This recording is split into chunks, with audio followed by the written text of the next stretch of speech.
Yo, what's good? It's DJ Thorough, aka Thorozano, the bridge to the streets. Right now, you're watching the hottest in the streets, right here on thisisspeaking.com. Speaking of the streets, got Mr. Ghetto Millionaire himself, Royal Flush. What's up, family? What's going on, world? Everything good, man? Comfortable, man. Listen, anybody that knows me knows that I've been a Royal Flush fan since '96, like 20 plus. Like before I even met this man, I was like his biggest fan. And when I met him, I was reciting every lyric, every song, asking who's this person, who's that, da-da-da-da-da. So I'm like super excited about this interview, man. Thanks for coming through. Nah, thank you. One of the first, like when I first brought the Lexus truck, I used to walk around like $100,000 of jewelry. This nigga was like, yo, come to my crib. I'm like, all right. I realized I'm full up in front of the polo ground. I said, all right, maybe he'll come downstairs and we'll go somewhere. He said, nah, come upstairs, I got you. So I went up to the crib, man, had an awesome time, man. We've been like best friends since that. Word, and at that time, that was some real shit, because a lot of rappers, they wasn't coming over there. Oh, they would have left their jewelry in the car. Left their jewelry in the car. Right, I can't, let's do it. Fuck, my man said he got me, I'm good, and he came through, he showed me love, and I still have that tape to this day. I'm going to tell you what you rhymed over. Do you remember what you rhymed over? Not at all. You rhymed over Nas is like. Wow. Nas is like.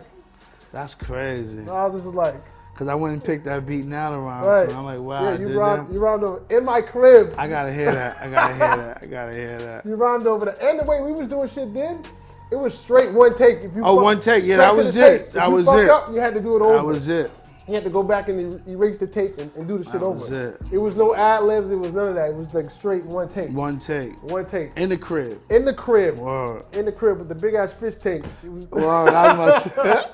I went and got a fish tank after that, nigga. You see how we inspired? You made me go buy 600 men's because you always rapping about it.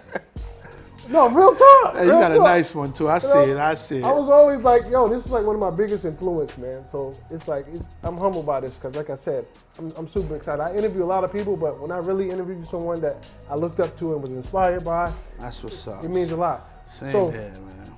Let's go back to the beginning real quick. Let's do it. You're from Queens.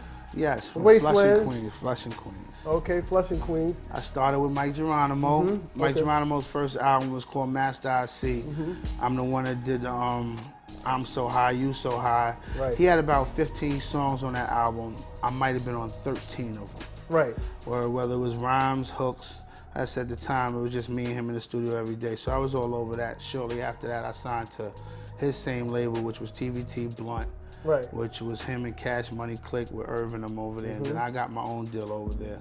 And then I threw out a white label, and then I threw out Worldwide. Right. Was that Moving on Your Week production? Moving on Your Come Week on, production. man. I know what's going on. Come on. I know what's up with it. You know the bad part. I forgot the fucking name of it. Thank you. Yeah, exactly. Thank you.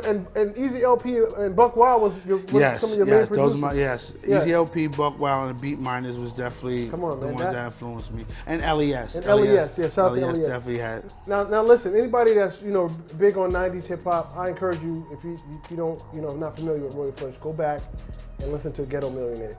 That is a classic album, and even back then when the source was the Bible, they gave that record, your album 4.5 mics. Yeah. Like 4.5. That's crazy. Big. That was big. Especially back then, that was big. Or that was definitely big. Right. It was because it was one of the albums that you could just listen all the way through. And you ain't really have a couple of albums like that, maybe since the Purple Tape or Nas album. So my album coming out a little late in the 90s was one of the good ones that you could just listen to all through. Right. So definitely, man. Your music to me, like for New York, it always inspired me to get money, like however, like either legally or positively, however. But listening to you, I was always wanting to get money, like listening to that shit. A lot of people label me underground. Right. But if I am underground, I'm cool with it, but I just was a money getting underground nigga, you know what I'm saying? Right. I didn't have to have a book bag and all that. I always liked the fly shit, always talked about fly shit, always wanted fly shit. Right. So that's what I rapped about, my nigga. You gotta understand me for that, you know what I mean, first and foremost. But I love street music, and that's what kept people going. Like, oh my God, you hear what he's saying? And in my music, I also left, I gave you a message. I gave you how to make $1 million and how you could lose $1 million. Right. So people respected that. I could tell you that you could have good parents, or I could tell you in my rhymes, I killed my father. Whatever it was in my album, it related with good and bad. So that always made my album a classic because of that. Right. Now the album was definitely a classic, but unfortunately, like I would say, like say a Jay-Z, the Nas-O-Matic is critically acclaimed, but in terms of like sales or whatever, it never really did what it should have done. How do you feel about that? I just think that at the time, TVT, my label, they wasn't ready for artists like me. You know, they was more into, remember they had 9 Inch Nails, they had all the TV commercials, all the theme songs for all the TV shows. So they wasn't ready for artists like me. Then when they got Mike was cool. They was bringing Mike to a different type of sex appeal audience to the women. They wasn't ready for like a drug dealer, street music. You know what I mean? They wasn't ready for that. He was early on it. Like all this shit dudes is talking now, you was like foundationing. Definitely like you've been doing that. Like that's why all these guys walking around with a bunch of jewelry money. After Slick Rick in the early 80s, then it was Royal Flush. Right. You know what I'm saying? Ice Down Medallions. I showed I was gonna say, if you need to big prove, jewelry. Ice Down Medallions. Like that was the theme music for anybody that rock jewelry, rock ice, that understands shit. And even you were so embedded in the streets, even the flip side of that, you know, back then niggas used to take shit. You even had the song Shine. Like talking about niggas stick up kids. Niggas taking, you won't get mine. You know what I'm saying? And that's one of my favorite songs because you used the Royer sample. Oh my God. And that shit is beautiful, yo. Listen, man, you gotta listen. I'm still, to this day, I still listen to that album, man. It's a classic, like Ghetto Millionaire. If you like hip hop, I encourage you to go back and listen to the album. Well, one thing I do say, this is my 20th anniversary. I dropped it in '97. This is 2017, so you see it's 20 years. Definitely check it out. 20 years later, baby, look at me, I'm still here, man. You're still here. Still here. Still here. God bless me for that. And a lot of people, I mean, I don't know if, you know, this ever comes up in interviews, but a lot of people don't understand when we talk about, they talk about Spanish rappers, you never really come up, but they don't know you're Cuban. Yeah, like, definitely. Like they always talk about Big Pun and Nori and Pitbull or whoever. But a lot of people don't know that you're Cuban. And it's crazy. I mean, I guess maybe when I first came out, my song was My Cuban Connection. Cuban Connection. So I don't think people that they went over their head. Didn't catch it. They heard, I guess because they heard Nori say the hook. Right. So they thinking, okay, but they didn't realize that I was Cuban too, though. Right. That's why the last verse of Cabasa, Amigo, ten kilos Perico. Just to let you know, that's me. That's me. You know what I mean? Right. Even that video. See, I'm like super excited. You got Cuban. Nah, because this man. Like, even with the Versace, like the specs, like you was doing that. What you see these kids doing right now, he was already doing that. Like he did it already. Like it's old. Like the fronts, everything. The fronts, the diamond fronts. The Versace Rollies, shirts, the what you got right now. He's still rocking it. You know?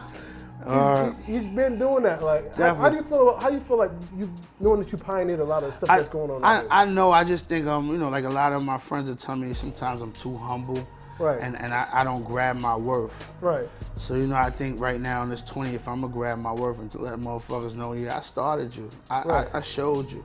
You know what I'm saying? There's a time at my man where I'm at now, 50 Cent was my man. He used to always come to my crib every day. That was my homie, my ride die dog. Yeah, I was gonna. I'm letting you. That was the alley because people don't know you 50 Cent actually have a history. Like he was there when my first son was born, everything, and that's still my heart to this day.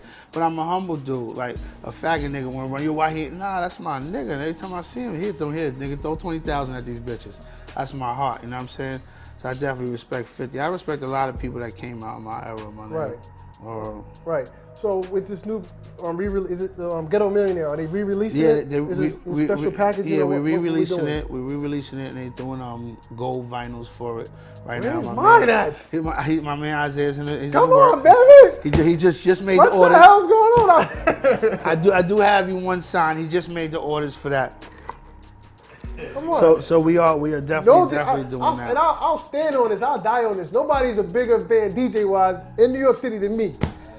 Yeah, but you boost me too though, man. You let Harlem know who Royal Flush was. Yeah, come on, man. Like I was rocking it like a Bible, man. Back then I had the GS 300 coming down 8th Avenue, man. Come on, man. Don't play with me out here. Brung me to the Rucker games. Exactly. And made the DJ. You'll play this Ice Down Medallion song, man. Been doing that. Definitely. Word. Like, definitely. So, when we talk about the Ghetto Millionaire and all these classic albums, how do you maintain your consistency and stay relevant? Like, how, because most people after one album, it's finito. You don't see them no more. Like, how have you been able to sustain 20 years and you're still sitting on this couch and people still want to hear from you? Honestly, I never used hip hop to pay my bills, or I never had to use hip hop to get money.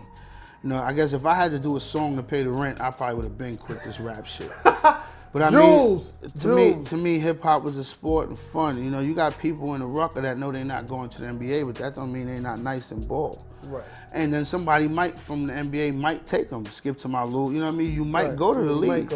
So I'm more like that. I'm gonna keep up with fashion. I'm gonna be irrelevant. I'm never gonna make hip hop have to be a money situation for me. I love this sport, whether I make it or not. I'm always gonna be great in it. Right. My rent's paid. I drive nice cars. I live nice. I'm comfortable, and that's without hip hop. And when a lot of y'all artists, when y'all look at the hip hop to make you money, and you getting mad at all these other hip hop that's surpassing you, it's because you're looking for the bread and not the talent, my nigga. When you nice, my nigga. You could be nice and still work at a job, nigga, but when you go to a battle, you bust ass. Right. So don't stop what you're doing to make your money and depend on hip hop until you make it in hip hop. Listen, I waited 20 years for this, right? Speaking of being nice, battling, lyrics, being nice, you're definitely that.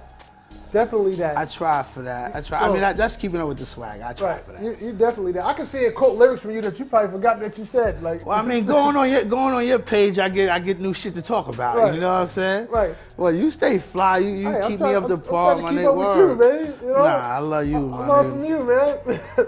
So with that being said, listen, I had some legendary motherfuckers up here. You know. Mm-hmm. Kool G Rap. Definitely one of my favorites. My top 5. Kiss. My top 5. Cass up here. I had Arab. Ooh. I even had Master P come up here and spit. That's dope. You know what I'm saying? Like real shit. Another Queens brethren, God bless the dead. Prodigy. Right. Rest, R.I.P. They all came up here and aired it out, man. They all came out here and aired it out. So you know, I can't let my brother leave here without giving me something. I can't let you do that. So with that being said, check it out. I got this segment. It's called On the Spot, right? Love it. That means you're on the spot, man. It's Royal Flush. We need to hear some bars, man. I need to hear something. I don't care what it is, but I already know you're going to kill it. I got a call from Thorough. He said, Flush, let's get breakfast. But this breakfast that he talking about will buy me a necklace. New cars and a weapon. I show you my first impression. This rap, I'm finessing. Professor teaching a lesson. Better find some protection.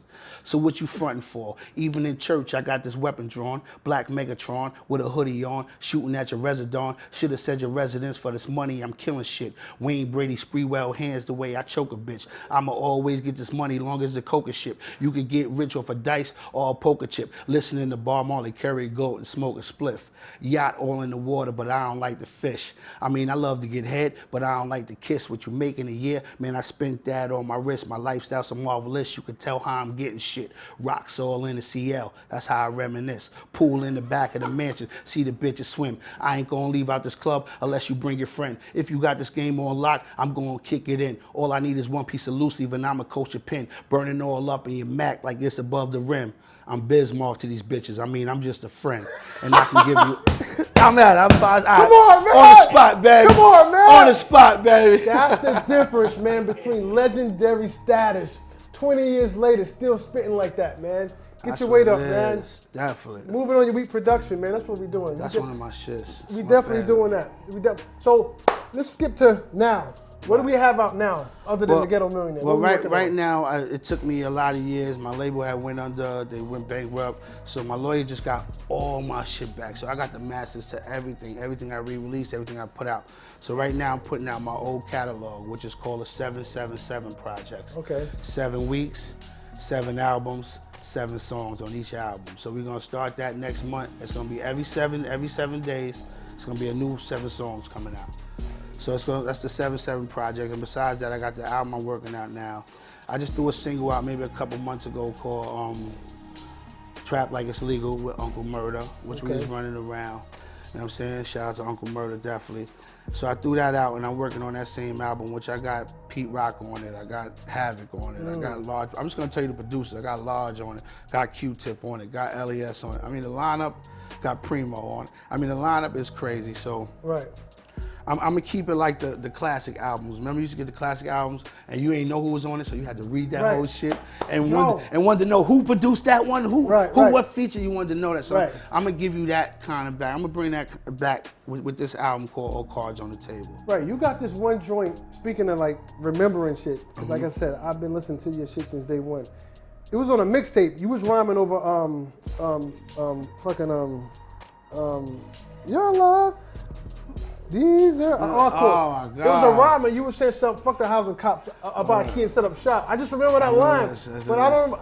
You what? You have that freestyle? I need that shit. I think I do have that. I've been looking for that shit since. I was like, that got me in trouble. I think I said something about Tupac and that shit. Yeah, but I remember that. And then I still remember the rhyme you said at my house when you was like, New York, wearing army suits to court. Like, I remember. I need that. Yeah. See, well, listen to that. Listen to what I was saying. And you were saying some crazy, like, and niggas used to go to court they used to do that. Like, that was real, that's what we did. With an army suit on. Now y'all niggas wearing suits to court. Right, that was some on real a misdemeanor shit. charge. And then you was like, with cop shootout, rolling dice with your loot out. Like, I remember that shit you were saying, like. No love. Yeah. He's reminiscing now. And all this shit over the Nas shit. Nas is like, you killed that shit, yo. So you got any? Are we gonna get a Ghetto Millionaire performance like at BB King's or Big Yes, Show? well, right now they're working on the 20th anniversary. We setting up a lot of tours for that. We're about to go overseas for that. But right now they setting up something at the Embassy. Gramercy Theater. Yeah, we're doing the Gramercy and SOBs. And SOBs. Yeah, we just did one last week in Queens, which was a nice turnout. Everybody from Queens they do, but the big ones is coming at Embassy and SOB. So definitely coming soon. Definitely coming. Right. All right. So before we get out here, anything you want to cover that we didn't cover? Nah, that's it. Just get ready for the new album, All Cards on the Table. And if a lot of people, if you go on Google or whatever, see my history, realize I did songs with people like Big Pun, Big L, Old Dirty Bastard, you know what I'm saying? Sean Price, Prodigy. Like, rest in peace to all them people, but it let you know that them legends, when they was alive, they called on me for something. Right. So I stand for something. I'm gonna say this too. You probably didn't even realize you was one of the first to do songs with down south dudes. Juvenile. Yes, Juvenile, Twister. A-Baller, MJG, Twister. Yes, yes. It's like 90s. Word, definitely. When it was still like down south in New York wasn't rocking like that. It wasn't popping like that, like it is now. It was separated. Like, I had got a call from Corrupt and Corrupt and Dash, and they was like, yo, we know the problem, but we're gonna pay for your ticket to come out to LA. And they came me out there to do a song on the East Side's album. So I did with them, which they were signed to TVT. But they said you can come out there and show love, man. So I did songs with a lot of people on there. Definitely. You got a catalog, man. You gotta put that stuff out there. The new shit though, check for me, man. Check for me, man. Right. Like, even y'all young dudes, look at me and say, I want to be like that 20 years later. I should be an inspiration for that. I want to know what he's drinking, like, because he's looking. Hennessy. He's still looking the same. Oh damn. Is that what it is? Hennessy and Ciroc. Well, damn, that's the Fountain of Youth ticket right there. Hennessy. He still looks the same. Go look at his album and then look at him right now. Definitely. Never aged. Definitely. Yo, appreciate you coming through, Appreciate you, man. Definitely. One of my favorite DJs, man. Appreciate all times. Thank you for having me. I didn't coming. feel right until I had this interview with you. Hey, man. I appreciate it, man. You. That's what we do, man. Support who support you, man. And like always, when you see us, one knee us, and we pay respect. Yeah.